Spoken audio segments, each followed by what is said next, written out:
안녕하세요. 고려대학교 산업경영공학부 강필선 교수입니다. 자, 이번 시간에는 차원 축소의 방법론들 중에서 이제 변수 선택을 지난 시간까지 했었고요. 지금부터는 변수 추출에 대한 방법론들을 설명을 하도록 하겠습니다. 그 중에서도 선형 변환의 대표적인 기법 두 가지 중에서 첫 번째, 주성분 분석, Principal Component Analysis에 대해서 설명을 하도록 하겠습니다. 자, 다시 한번 차원 축소의 목적을 살펴보자면 어떤 모델링을 하기 위해서 향후에 더 궁극적인 우리에게 주어진 태스크를 수행하는 특정한 머신러닝 모형을 만들기 위해서 내가 가진 데이터의 정보를 최대한 보존하면서 훨씬 더 컴팩트한 차원을 갖는 데이터셋을 구성하는 것이 목적이었습니다. 그래서 이전 시간에 설명을 했었던 전진선택법, 후방소거법, 단계적 선택법, 유전 알고리즘 이런 경우에는 원래 존재하는 변수들 중에서 어떤 변수들이 실제로 중요한 것인지, 그래서 중요한 변수들의 부분 집합을 선택하는 테크닉이었다면, 지금부터 설명할 변수 추출이라고 하면 이제 앞에까지는 변수 선택이었고요. 변수를 추출한다 또는 변수를 구축한다, 그래서 variable extraction이라고 표현을 많이들 하는데, 추출하는 방식의 목적은 데이터가 가지고 있는 어떤 특정한 속성을 최대한 보존하는 방향으로 새로운 그 변수들을 생성해내는 과정을 의미를 합니다. 그래서 이제 사실은 통계에 대한 기본적인 지식이 있는 학생들은 사실 주성분 분석 다 알 텐데, 복습 차원에서 같이 한번 해보도록 하겠습니다.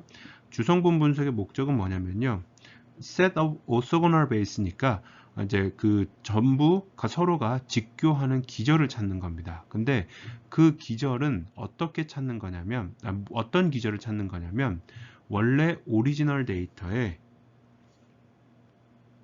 분산을 최대한 보존할 수 있는 기절을 찾는 겁니다. 그래서 해당하는 베이스에다가 원 데이터를 프로젝션을 시켰을 때, 사형을 시켰을 때 원래 데이터가 가지고 있는 분산을 최대한 보존할 수 있도록, 그래서 데이터가 넓게 멀리 퍼져서 분포하는 형태를 그대로 보존하자라는 것이죠. 왼쪽 그림에서 보면 해당하는 데이터는 1차원 3차원에서 존재하는 데이터입니다. 보는 것처럼 차원이 1차원 하나, 둘, 셋에 대해서 그림이 그려지는데, PCA 기법을 통해서 주성분 분석을 통해서 여기 보시는 것처럼 이런 2차원 데이터로 변경을 하게 되면, 이제 그 사용을 하게 되면 주어진 데이터가 원 데이터, 3차원 데이터들이 2차원으로 이렇게 펼쳐져서 프로젝션이 된 걸 보실 수가 있는 거예요.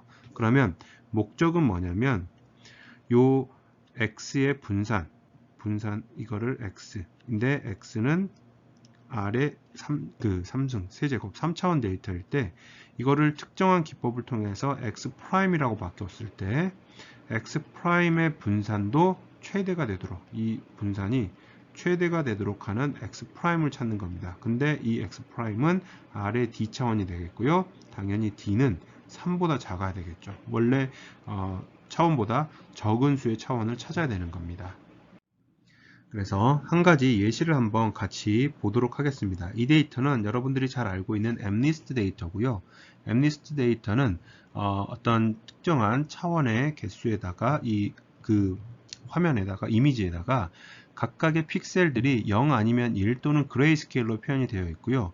숫자가 이렇게 그려져 있는 거예요. 픽셀 단위로 뭐 예를 들어서 7이 그려져 있다 그러면, 특정한 픽셀들에 대해서는 흑백이나 또는 검정색으로 표시가 되어 있는, 만약에 이거를 예를 들어서 간단하게 16 곱하기 16이라고 하면은 이거를 256차원의 데이터로 표현을 할 수가 있을 텐데, 이거를 지금 이 강의에서 설명하는 PCA를 통해서 여기서는 지금 2차원이 아니라 3차원으로 바꿔보겠다 또는 사용을 시켜보겠다라고 한번 해보겠습니다. 그 결과물이 지금 현재 보이는 그림이고요. 이걸 한번 살펴보면 3차원으로 이렇게 데이터를 이렇게 보여주면 어떤 특정한 객체들, 데이터가 가지고 있는 분산이 보존이 되었을 수 있다라고 평가하는 것 중에 하나가 1번에 해당하는 숫자 1에 해당하는 데이터들은 뭐 대략 3차원에서 여기에 모여 있고요. 5에 해당하는 부분들 여기에 모여 있고, 9와 7에 해당하는 부분들이 조금 이렇게 섞여 있긴 한데 3차원이라서 겹쳐져 있으니까 정확하진 않습니다. 자, 이런 방식으로 원래 데이터가 가지고 있는 분산을 최대한으로 보존하는 훨씬 적은 개수의 직교하는 기저를 찾자. 이게 PCA의 목적이고요. 그러면 PCA가 보존하고자 하는 데이터의 특성이 무엇이냐? PCA가 보존하고자 하는 이 PCA가 보존하고자 하는 특성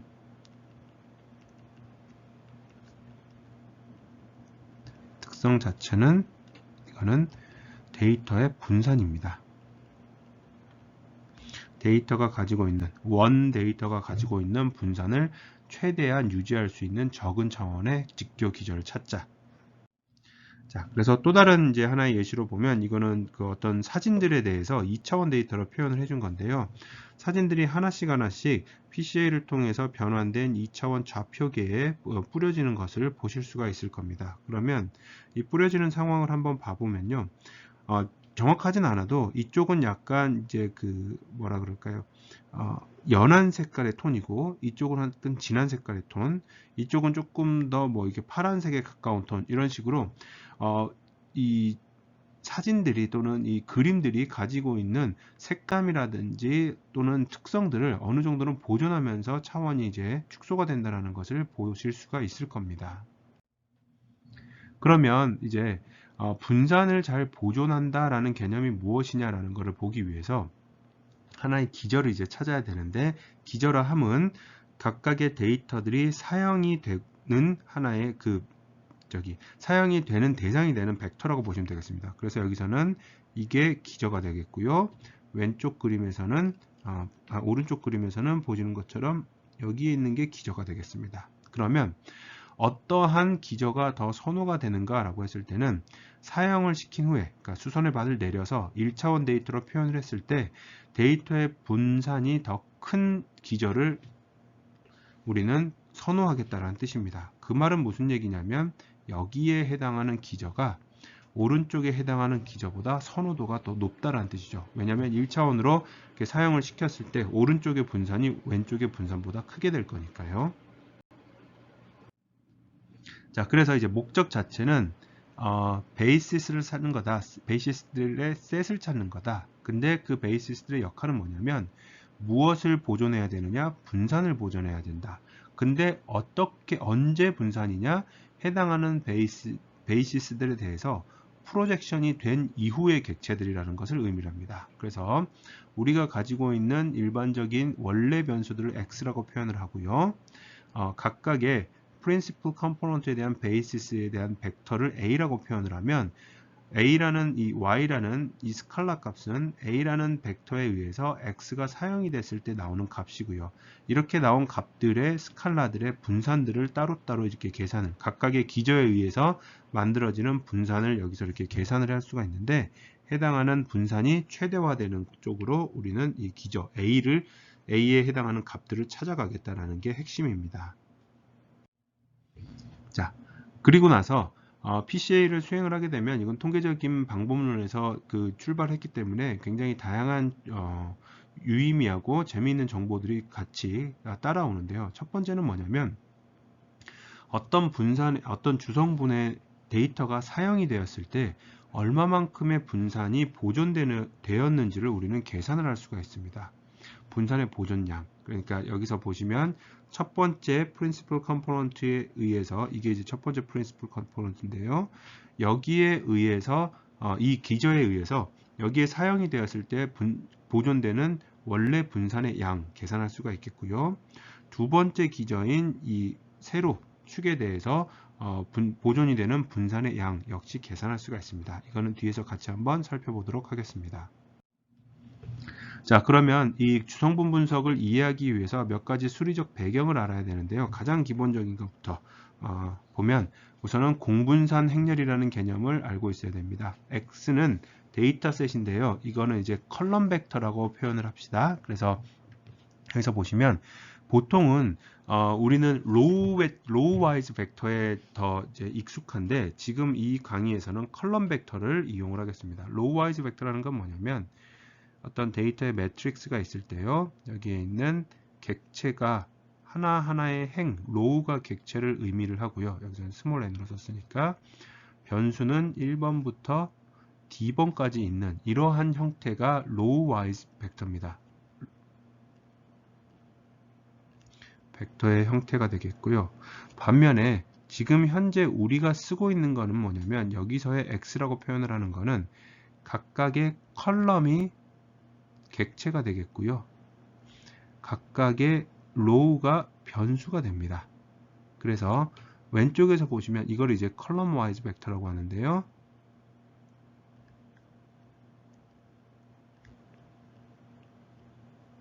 왼쪽 그림을 보시면 왼쪽 그림에서는 이 하나의 행이 벡터가 되지만 오른쪽 그림에서는 하나의 다시 한번 이 열이 벡터가 된다는 거 이해를 해주시면 되겠습니다. 그래서 지금 현재 우리가 보고 있는 PCA에서의 X는 D by N 매트릭스니까 여기서 이 지금 설명한 내용들 중에서 어디에 해당하느냐?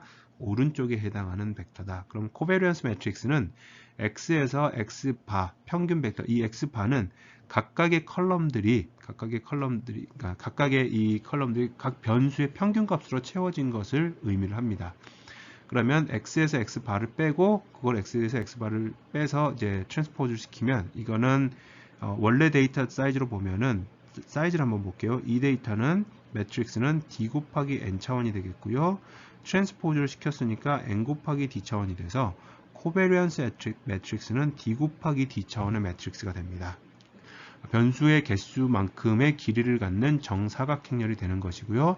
특징 중에 하나는 이거는 코베리언스는 대칭이기 때문에 코베리언스 ij는 코베리언스 ji랑 같습니다. 그래서 다이아고널을 기준으로 해서 대칭인 것이고요. 전체 데이터 셋이 가지고 있는 토탈 베리언스는 코베리언스 매트릭스 중에서 트레이스를 전부 다 더하면 됩니다. 그래서 이 말이 무슨 얘기냐면 여기에 있는 이 행렬을 통해서 A를 통해서 A라는 컬럼 벡터들을 통해서 베리언스를 계산을 해보면 각각의 변수에 대해서 각 이 변수별 분산들은 이렇게 나오게 되겠고요. 노란색으로 표시된 부분이 나오게 되겠고요. 대칭이라는 부분이 무엇이냐면 제가 지금 이렇게 색칠을 한 부분들, 이렇게 쌍으로 색칠을 한 부분들, 숫자가 안 보여버리네요. 잠시만요.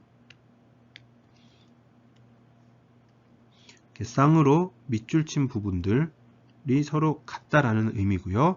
전체 이 데이터의 분산은 여기 지금 현재 다이아고널에 해당하는 값들을 다 더한 게 전체 데이터의 분산이다라는 겁니다.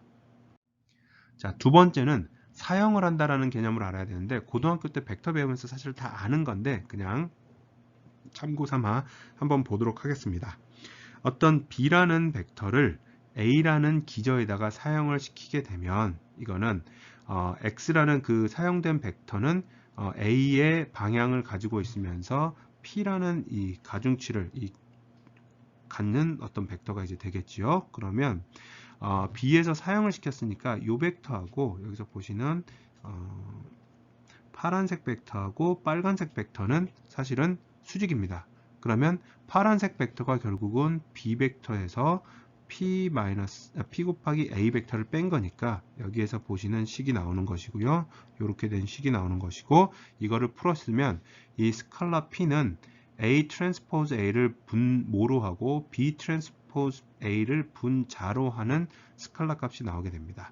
만약에 A라는 기저 벡터가 유닛 벡터, 다시 말하면 A 트랜스포즈 A가 1인 값이 된다면 P는 결국은 B 트랜스포즈 A라는 값으로 스칼라 값이 만들어질 수가 있겠죠. 그래서 이게 나중에 우리가 이제 A가 프린시플 컴포넌트가 되는 것이고요. B라는 게 실제 우리의 원래 원 데이터 X가 될 것이고요.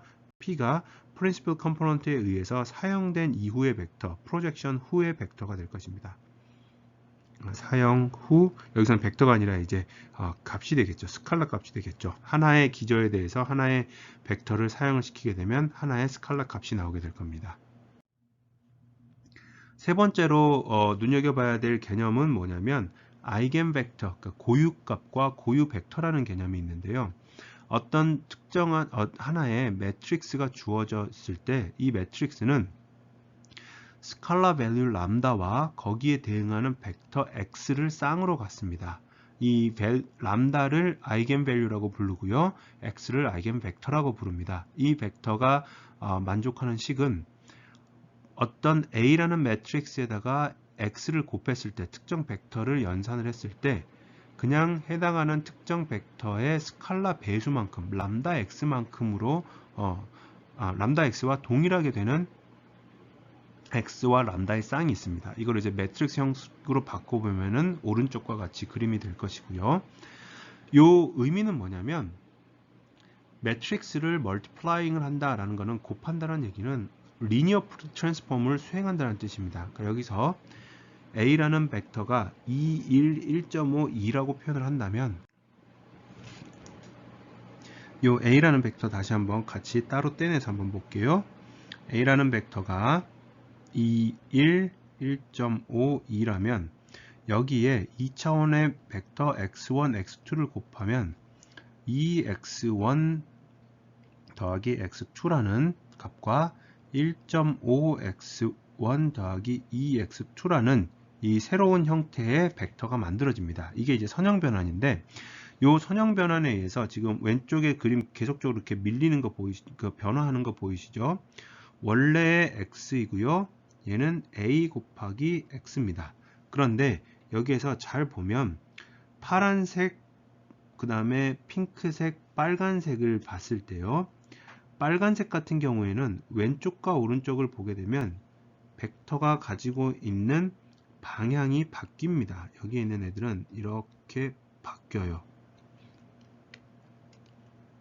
이것도 따로따로 해볼게요. 그런데 파란색에 해당하는 애들 보면 벡터가 안 바뀌고 있습니다. 방향은 안 바뀌고 크기만 달라지고 있고요. 그 다음에 역시 핑크색에 해당하는 애들도 봤을 때 방향이 안 바뀌고 있어요. 그럼 결국은 이 A라는 매트릭스에서는 이러한 크기만 바뀌고 방향이 바뀌지 않는 벡터가 두 개가 존재하는데 그 두 개가 바로 아이겐 벡터가 되는 것이고요. 크기가 변화했을 경우에 변화한 량이 바로 람다가 되는 것입니다. 자, 그러면 이 A라는 매트릭스가 non-singular인 그러니까 역행렬이 존재하는 D 곱하기 D 차원의 매트릭스라고 하면 얘네들은 어떤 성질을 갖느냐? 우선 해당하는 매트릭스는 D개의 아이겐밸류와 아이겐벡터 쌍을 갖습니다. 그러니까 그 랭크 개수만큼의 사실은 이제 그 쌍을 갖게 되는 것이고요. 이 아이겐벡터들은 서로 직교합니다. 어떤 아이겐벡터들을 가지고 오더라도 아까 그림에서 눈치채셨는지 모르겠지만은 아이겐벡터들이 주어지면 해당하는 아이겐벡터들은 어떠한 아이겐벡터들끼리도 i번째 i번째 아이겐벡터와 j번째 아이겐벡터는 항상 0입니다. 만약에 i가 j랑 다르다면. 그리고 마지막으로 해당하는 매트릭스의 트레이스 값은 다시 말하면 해당하는 어떤 A라는 매트릭스의 다이아고널을 전부 다 더한 값은 뭐랑 같느냐? 이 매트릭스의 고유값의 합과 같습니다. 이 특징들이 PCA를 해석하는 데 있어서 굉장히 중요하게 사용이 될 겁니다. 자, 그러면 PCA의 실제 절차를 한번 같이 보도록 할게요. 우선 첫 번째 스텝은 데이터에 대해서 평균을 0으로 맞춰주는 작업을 합니다. 왜냐하면 나중에 이제 코베리언스 매트릭스를 구할 때 x 빼기 x 바 곱하기 x 빼기 x 바의 트랜스포즈가 x의 코베리언스 매트릭스라고 설명을 했지 않습니까? 그러면 요거 만들려고 그래요. 평균 이제 데이터 센터링 한다라는 게 결국은 이 작업하는 겁니다. 센터링을 통해서 이제 평균을 0으로 맞추자. 그러면 위에 있는 파란색으로 표시되어 구분선으로 표시되어 있는 게 2차원의 데이터 포인트였다면 아래에 있는 그림은 이제 원점이 여기에 있는데 데이터 센터링을 통해서 각각의 변수들에 대한 평균 값을 빼주면 원점이 이쪽으로 이동을 하게 됩니다. 자, 여기에서부터 이제 우리는 포뮬레이션을 해보도록 하겠습니다. x는 센터링이 된 거라고 생각을 해주세요. 그러면 어떤 벡터 x 하나의 벡터가 w라는 베이시스에 이제 프로젝션이 됐을 때 이 프로젝션 이후의 분산은 어떻게 계산할 수가 있냐면 w 트랜스포즈 스몰 x가 이게 사실은 스칼라 값입니다. 1 곱하기 1차원. 왜냐하면 이게 d 차원이라고 하면 w t는 d 곱하기 1차원이고요. 실수입니다. wt는 원래가 d차원의 컬럼 벡터니까 w 트랜스포즈는 d 곱하기 1이 아니라 1 곱하기 d차원이 되겠고요. x가 d 곱하기 1차원이니까 하나의 스칼라 값이 나옵니다. 근데 대문자로 쓴 거는 센터링이 된 매트릭스니까 결국은 모든 컬럼 벡터들을 전부 w에다가 트랜스포즈를 w에다가 w라는 기저에다가 사용을 시킨 거예요. 그러면 사이즈를 한번 계산을 해보면 w 트랜스포즈는 1 곱하기 d차원이고요. x는 d 곱하기 d차원이고요. 이걸 다시 한번 트랜스포즈를 하게 되면 이거는 x의 트랜스포즈 w니까 d 곱하기 d가 나오고 그 다음에 d 곱하기 1이 나와서 결국은 얘는 1 곱하기 1차원의 스칼라 값입니다. 스칼라 값이 되겠죠. 그리고 여기에 해당하는 x 곱하기 x 트랜스포즈가 이렇게 쓸 수가 있겠죠. 이거 다시 한번 변형을 하면 x 빼기 x 바의 트랜스포즈인데 만약에 x 바가 0이라고 한다면 이래서 센터링을 한 겁니다. 이거는 결국은 x 곱하기 x의 트랜스포즈가 되는 것이고요. 요 x 곱하기 x 트랜스포즈가 결국은 우리가 알고 있는 표본 분산의 샘플 코베리언스 매트릭스가 됩니다. 그러면 목적은 이제 뭐가 되냐면 우리는 요 이 앞에 있는 n분의 1이라는 거는 그냥 상수항이니까 이 v를 최대화시키기 위해서는 여기 지금 현재 보시는 것처럼 w 트랜스포즈 sw를 최대화시키는 것이에요. 그러니까 여기 최적화 문제가 우선 w에 사용이 된 이후의 분산인 w 트랜스포즈 x 곱하기 w를 최대화시켜라. 그러면서 기저의 크기를 전부 1로 맞추는 노멀라이제이션을 하기 위해서 w 트랜스포즈 w는 1이 되도록 만들어라. 이러한 이제 최적화 문제를 포뮬레이션을 할 수가 있습니다. 앞선 예시에서 보면요. 코베리언스 샘플 코베리언스 매트릭스가 지금 이렇게 오른쪽 하단에 보시는 것처럼 만들어져요. 그러면 이걸 가지고 이제 최적화 솔루션을 한번 만들어 보겠습니다. 선형대수 안 배운 학생들이 혹시 탁과생에서 진학한 학생들이 있으면 이거는 이 수업에서 커버할 내용은 아니니까 따로 별도로 찾아보세요. 우선 최적화 문제는 아까 얘기했던 것처럼 이제 W 트랜스포즈 SW를 최대화시키는 것이고 거기에 대한 제약식은 이 W의 놈이 1이다. W 트랜스포즈 W는 1이다. 그러면 라그랑지안 문제를 만들어서 해당하는 제약식을 이렇게 올려주면 이렇게 지금 보는 식처럼 만들 수가 있을 것이고요. W에 대한 2차 함수이면서 이거는 이제 최대화를 해야 되는 함수니까 극대 혹은 극소점에서는 미지수에 대한 1차 도함수의 값이 0이어야 됩니다. 그래서 W에 대해서 이제 미분을 해보면 여기 이 위쪽에서 W 트랜스포즈 지워지고요. 여기에 W 트랜스포즈 지워지고 남는 거는 이 람다 이 플러스 람다는 W하고 상관이 없기 때문에 이제 날아가는 거고요. 상수항에서 나오는 게 이 최적화가 돼야 되는 이 조건식에서 최적화의 조건을 만족하려면 SW 빼기 람다 W는 0이어야 되고요. 그 말은 S 빼기 람다 I의 W가 0이어야 된다는 얘기입니다. 결국 주성분 분석의 해는 뭐가 되냐면 W는 S의 아이겐 벡터가 되겠고요. 그 다음에 람다는 S의 아이겐 밸류가 됩니다. 그래서 여기 보시는 것처럼 항상 지금은 컬럼 벡터입니다. 첫 번째 아이겐 벡터에 대응하는 아이겐 밸류가 1.2840이고요. 두 번째 아이겐 벡터에 대응하는 아이겐 밸류가 0.0491입니다. 그래서 우리는 아이겐 벡터하고 아이겐 밸류를 구할 수가 있는데 그러면 만약에 우리가 어떤 W라는 첫 번째 거에 해당하는 이 아이겐 벡터에다가 우리가 가진 원래 데이터를 한번 사용을 시켜 본다라고 해볼게요. 그러면 거기에 대해서 무엇을 계산할 수가 있느냐면 사용 프로젝션이 된 이후의 분산이 얼마인지를 다음 식과 같이 계산할 수가 있습니다.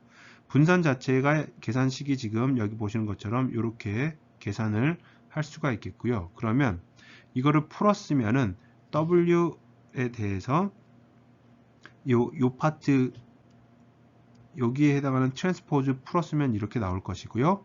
X 트랜스포즈 자체가 여기서 나오는 샘플 코베리언스 S가 될 것이고요. 앞선 식에서 이 솔루션 자체가 SW1이라는 거는 결국은 람다1 W1이니까 S 대신에 여기 보시는 것처럼 S 대신에 람다1을 대입해 줄 수가 있고요. 람다1은 스칼라니까 밖으로 빼면서 W1 트랜스포즈 W1이라고 계산할 수가 있겠고요. 제약식에서 얘는 결국은 유닛 벡터였기 때문에 남는 건 람다1밖에 없습니다. 이 말은 무슨 얘기냐면 W1이라는 기저에 사용을 시켰을 때 보존되는 분산의 양은 람다1이라는 얘기죠. 그러면 결국은 분산 B를 구하면 첫 번째 기저에 사용시켰을 때와 두 번째 기저에 사용시켰을 때 보존되는 분산 중에서 첫 번째 기저에 사용시켰을 때 보존되는 분산, 이게 바로 지금 여기서 계산하는 이 값이고요. 이게 대략 0.96이 나온다. 이 말은 무슨 얘기냐면 현재 2차원 데이터를 첫 번째 주성분에 사용을 시키면 해당하는 데이터는 원 데이터의 분산의 96%가 보존된다라는 뜻입니다. 이렇게 이해를 하시면 되겠습니다. 자, 그래서 이제 그 기저를 뽑았으니까 새로운 변수를 만들어야죠. 그래서 원래 오리지널 데이터를 여기서 보면 이 오리지널 x라는 이 x1과 x2를 여기에다가 w를 곱해 가지고 보시는 것처럼 이 첫 번째는 이제 이 보는 요 기저가 w1 트랜스포즈 x가 되겠고요. 두 번째로 나타나는 이 기저가 w2 트랜스포즈 x가 될 것입니다. 자, 이런 식으로 새로운 기저를 만들어서 데이터를 만들 수가 있겠죠. 그러면 여기 있는 이 Z1이라는 요 파트는 W1 트랜스포즈 X와 연관이 되는 거죠. 자, 그리고 난 다음에 마지막에서는 나중에 이제 이상치 탐지하면서 잠깐 설명을 할 건데 이 원래 데이터를 다시 원복을 하는 것도 가능해요. 리컨스트럭션을 한다라고 표현을 하는데 이거는 왜 그러냐면 원래 X라는 D by N 차원의 매트릭스를 W라는 기저에 의해서 프로젝션을 하면 1 by D가 됩니다. 이 결과물은 여기서 보는 것처럼 1 곱하기 N, 죄송합니다. 1 by D가 아니라 1 by N이 되겠죠. 1차원에 해당하는 N개의 객체가 주어지는 겁니다. 그러니까 여기서 2차원 데이터에 대해서 W1이라는 하나의 기저에 대해서 사용을 시키면 원 디멘셔널이 되고요. 거기에 W를 다시 곱해주면 D 곱하기 1차원을 곱해주는 거니까 결국은 이거는 11DD 없어지고 D 곱하기 N차원 다시 원복을 하면서 여기에서 W1 트랜스포즈 X를 한 것이고요. W1 트랜스포즈 X를 하면은 2차원의 데이터로 변형이 되는 겁니다. 그런데 여기서 변형된 값들을 보면 완벽하게는 복원이 되지 않지요. 요 값과 여기에 지금 해당하는 이 값과 이 값을 보시면 차이가 있지 않습니까? 이게 재구축 오차이고요. 이 재구축 오차를 이용해서 나중에는 어노멀리 디텍션이라는 방법론에 적용을 할 수가 있습니다. 그거는 해당하는 파트 나올 때 설명할게요. 자, 그러면 이렇게 이제 주성분 분석을 수행했다라고 했을 때 다별량 데이터에 대한 주성분 분석을 수행을 하고 나면 몇 가지 이슈가 발생을 합니다. 첫 번째 이슈는 뭐냐면 몇 개의 주성분을 사용을 해서 사용을 해서 프로젝션을 시켜서 차원을 축소하는 게 좋을 것인가 라는 거에 대해서 명시적인 해는 사실은 존재하지 않고요.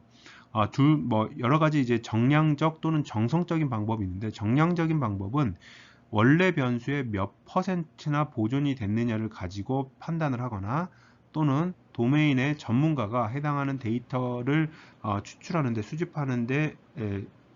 수집했던 분야의 전문가가 정성적으로 판단하는 경우가 있습니다. 우리는 이제 수업이니까 정성적인 판단은 논외로 하고요. 정량적으로 어떻게 판단할 수 있는지를 한번 살펴보자면 전체 데이터의 분산은 아까 말씀드렸듯이 샘플 코베런스 매트릭스의 아이겐 밸류들의 총합이라고 말씀을 드렸어요. 그리고 k번째 베이시스에 프로젝션을 시켰을 때 데이터의 분산이 보존되는 정도는 분모는 전체 데이터의 그 코베런스 매트릭스의 아이겐 밸류의 총합이고요. 분자가 k번째 아이겐 밸류입니다. 이게 이제 보존되는 분산량이에요. 그러면 이걸 하는 데 있어서 이 스크립 플롯이라고 표현을 하는데, 여기서 보면 위쪽은 이제 원래 값이고요. 밑에 쪽은 누적 값인데, 이제 여기 보시는 것처럼 각각의 프린시플 컴포넌트의 개수, 주성분의 개수가 증가할수록 개별적인 주성분에 의해서 보존되는 분산과 지금까지 누적돼서 보존되는 분산을 이렇게 도시를 할 수가 있습니다. 그래서 보통은 일반적인 데이터라면 이게 최초 주성분들에서 데이터의 분산들이 많이 잡히고 보존이 되고 이렇게 급격하게 감소하는 경향을 보일 수가 있어요. 그러면 이런 상황에서 결정하는 두 가지의 요인은, 첫 번째는 엘보이 포인트라는 것을 찾는 게 있고요. 또는 우리가 과거에 이제 그 분석을 하기 전에 정했던 최소한 나는 데이터의 분산의 80%는 보존해야 된다라는 이 기준을 누적해서 넘은 최초의 그 주성분까지만을 사용하는 경우도 있습니다. 엘보이 포인트는 여기에서는 예를 들면 2점이거나, 그러니까 감소율이 급격하게 이제 그 기울기가 감소하는 부분이 되겠죠. 또는 뭐 이 부분이거나 이럴 수가 있을 겁니다. 여기가 1번이 엘보우 포인트냐 2번이 엘보우 포인트냐에 대해서는 사람마다 사실은 평가 기준이 다르기 때문에 다르게 판단될 수가 있습니다. 그래서 이걸 한번 예시를 한번 보면, 원래 데이터는 이렇게 3D 데이터인데 두 개의 프로젝션 PC 프린시플 컴포넌트에 의해서 프로젝션이 된 거 보면, 첫 번째와 두 번째, 그러니까 1번 PC와 2번 PC에 프로젝션 된 거, 1번과 3번에 프로젝션 된 거, 2번과 3번에서 프로젝션 된 거를 보면 결국은 1, 2번과 2, 3번에 해당하는 것들은 이제 어느 정도 분산이 보존이 굉장히 많이 되는 것처럼 보이지만 1번, 3번에 해당하는 내용들은 사실은 분산 보존량이 조금 더 적어 보이는 것을 알 수가 있을 겁니다. 또 하나의 예시는, 이거는 뭐 여러 가지 시리얼들에 대해서 시리얼들이 가지고 있는 영양 성분들이 이제 다차원 데이터잖아요. 이게 X가 이제 뭐 R의 D차원 데이터라고 할 때 이거를 이제 2차원으로 한번 줄여보면 이렇게 한번 2차원이 아니라 다시 설명하겠습니다. 차원을 좀 줄여서 축소를 해보면 여기 보는 것처럼 각각의 주성분 PC1, PC2, PC3에 대해서 이 숫자 값은, 이 수치 값들은 W 값들입니다. 첫 번째 해당하는 PC의 W1, 얘는 W2, 이런 식으로 이렇게 계산을 할 수가 있겠죠. 그런 다음에 우리가 봐야 되는 거는 분산이라고 표시된 게 이게 이제 람다가 되는 겁니다. 람다 1은 그래서 여기서 보는 것처럼 3.63이 나오고요. 람다 2는 3.14, 람다 3는 1.90 이런 식으로 나와서 전체 데이터에 대한 누적 분산비를 계산을 해보면, 만약에 우리가 최소한 80% 이상의 원래 분산을 보존하고 싶다라고 했을 때는 80%를 넘어서는 최초의 가장 작은 그 프린시플 컴포넌트의 개수를 찾습니다. 그게 바로 여기 보시는 것처럼 5개가 되겠죠. 그러면 우리는 이제 총 5개의 주성분에다가 데이터를 차원을 축소를 시켜가지고 이후 분석을 수행하게 되는 겁니다. 그래서 이거를 이제 2차원으로 이제 표현을 해보면 이런 식으로 시리얼들이 표현이 된다는 것을 보실 수가 있습니다. 요새는 이제 그 딥러닝 나오고 나서는 이런 식으로 이미지 처리를 하는 건 아니지만, 과거 방식으로 보자면 PCA의 example들을 이제 사진을 이용을 해서, 얼굴 이미지를 이용을 해서 각각의 차원을 축소를 해서 만들어 보면 아이겐 벡터에 해당하는 값들을 봤을 때 여기에 있는 게 아마도 가장 큰 람다 1의 값일 것이고요. 제일 마지막이 이제 람다 n인데 가장 마지막 값일 겁니다. 그럼 보면 이 주어진 모든 데이터들을 전부 다 어떻게 보면은 그 표현을 해야 되기 때문에 아이겐 벡터가 큰 것들은 표정이 거의 없고 약간은 거의 그 형체만 알아볼 수 있을 정도의 패턴이라는 거 보실 수가 있을 거예요. 이게 값이 아이겐 벡터가 뒤쪽으로 가면 갈수록 이제 각각의 어떤 얼굴에 대한 패턴들을 조금 더 구체화해서 표현을 해주고 있는 것을 보실 수가 있을 겁니다. 그래서 실질적으로 어떤 사진이 들어오면 이 사진들을 해당하는 그 아이겐 벡터들을 통해서 리컨스트럭션을 해볼 수 있다, 이런 것들을 이제 보여주는 겁니다. 자, 주성분 분석의 근데 이제 단점을 몇 가지를 좀 설명을 해드리면, 기본적으로 통계에서 출발한 방법론이기 때문에 데이터의 분포가 가우시안 분포를 가지고 있다는 게 기본 가정입니다. 그래서 첫 번째 케이스처럼 가우시안 분포일 때는 주성분 분석을 이용해서 차원을 축소했을 때 굉장히 이제 잘 작동을 하지만, 가우시안 분포가 아니거나 멀티모델 가우시안 같은 두 번째, 세 번째 케이스에서는 PCA가 작동을 잘 안 할 수도 있습니다. 그러니까 그 작동은 하지만 그 결과물이 유용하다라고 판단하기는 어려울 수 있습니다. 그리고 이 PCA 자체는 데이터가 가지고 있는 분산을 최대한 보존하기 위한 방법론이므로 범주 정보가 주어져 있을 때 분류 성능을 향상시키는 방법론은 아닙니다. 근데 이거는 굳이 뭐 단점이라고 하긴 좀 그렇고요. 데이터가 가지고 있는 방법론이 가지고 있는 특징이라서 그렇습니다. 그림을 보면 여기서 보시는 것처럼 범주의 숫자 1과 2가 2차원 객체들의 위치라고 보면 되겠고요. 각각의 숫자들이 범주라고 보자면 PCA는 무엇을 찾냐면 여기에 있는 걸 찾습니다. 왜냐? 이쪽으로 사용을 시켜야 데이터의 분포가 가장 넓게 퍼져서 보존하기 때문에. 근데 두 범주 간의 구분을 잘할 수 있는 기저를 찾으려고 하면 지금 여기에 클래시피케이션으로 되어 있는 이 기저를 찾아야 됩니다. 이거 사실 기저 찾을 수 있거든요. Fisher의 Linear Discriminant Analysis 또는 이제 F 빼고 LDA라고 부르는, LDA가